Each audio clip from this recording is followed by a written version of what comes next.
It started with darkness, a world enveloped by it like a cold weight, with the sound of silence being the only companion for those stuck in this limbo.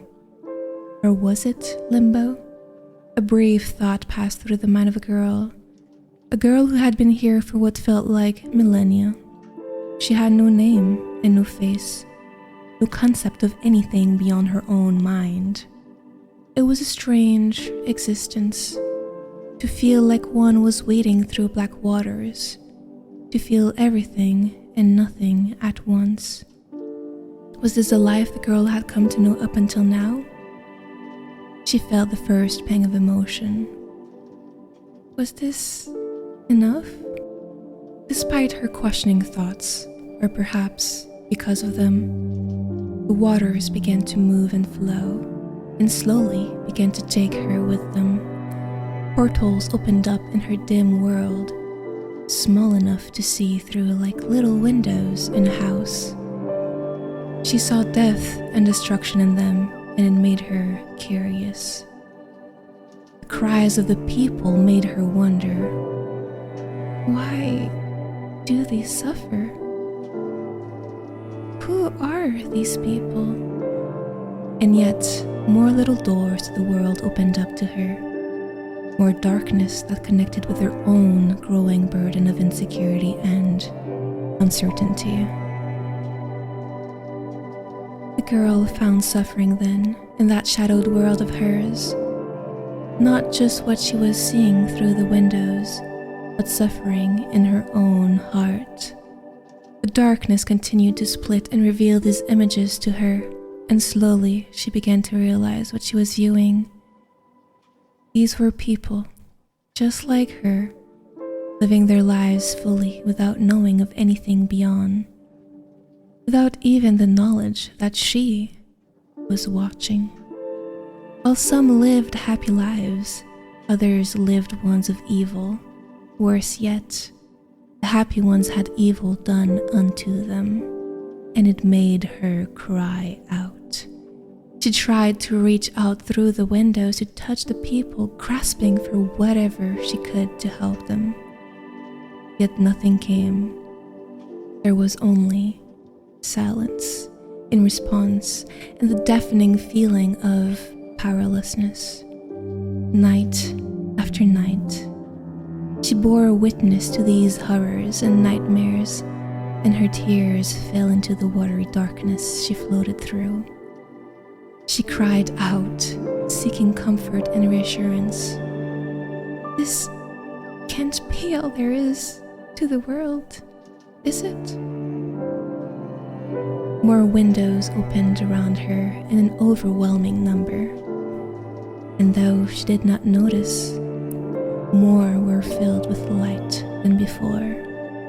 And as she cried, those doors of light began to merge with the darkness itself.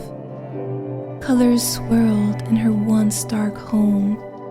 Golds and purples, blues and whites, the endless rainbow of beauty cascaded through her desolated abode, and brought with it a voice.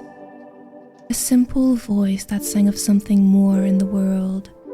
His voice was that of a sweet-sounding choir, yet bold as thunder, and pressing as if waters had rushed back to surround her again. It touched her heart and opened her eyes, and with that voice, her entire world was shaken to its core. A larger flood of emotions came after that, more than she had been experiencing up until now, each fleeting but true. A sense of purpose and a burgeoning sense of doubt, dueling for equal perch in her heart. The voice spoke again and told her of what lay beyond her world. The things she's been seeing had been in another world entirely. A view into the creations of the voice. Most importantly, it told her what she could do for them if she so chose. A watcher of dreams, he said. A protector of true thoughts and emotions. Something the girl had never experienced before, and yet she knew, in her heart, that it was right. As she watched through each of the tiny windows, her curiosity had been piqued, but most of all, She remembered that feeling of wanting to help. The girl wasn't certain if she was ready for something like that. After all, it felt as if she had just come into existence a day ago. She was unsure if she'd ever be ready for this task, but she pushed onwards, knowing that she had to take this leap now. She, with that tiny hope in her heart kindled anew, agreed to take on the duty to guide the dreams of others. When she said that, it felt as if the voice had smiled upon her, and with it came a wash of colors yet again. Even more, it came with the name, Lillemor. The colors sang once again with bright oranges and the voice boomed. You will be to them as a mother, to guide and to love just as I am a father to you. Care well for my children, and take heart in the things you see. Let not the evil sway you, for there is more to the world than what you might see. With her new name, she went to the people herself. It was a new experience, but she knew they were dreaming, as he had said so to her. So she had a rough estimation of what to expect. Still, it shocked her to her core once more. There were dreams of fires of blood and ash, yet sweeter dreams of time spent with family and the longing for a pure love.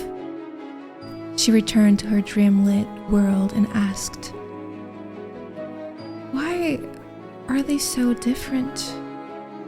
What are dreams to be so encompassing?"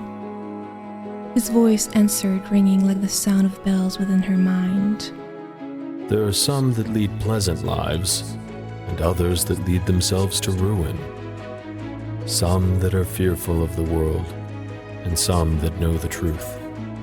In my embrace, they are safe in what I have done for them, and spared them from all evils. But some want for more. Her heart was warmed by the response, for she had felt the same embrace already.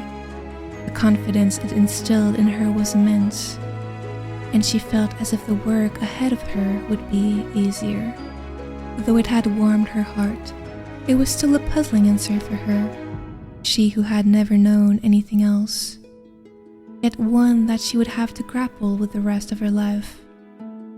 How can one want for more when they experience what I have? If one knows true love, do they desire aught else?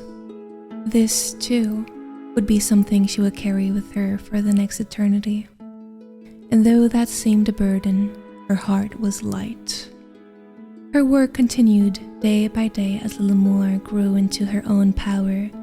The Watcher of Dreams became more like a gardener. What used to be darkness in the water transformed into colors in space, and yet again into endless fields of flower and other plants. She enjoyed planting snapdragons the most, and those snapdragons bloomed each night. She looked forward to the dreams she would find within. While she found weeds and poisonous plants in her meadow, she did her best to gently prune them. She knew, she was confident, they would appear again.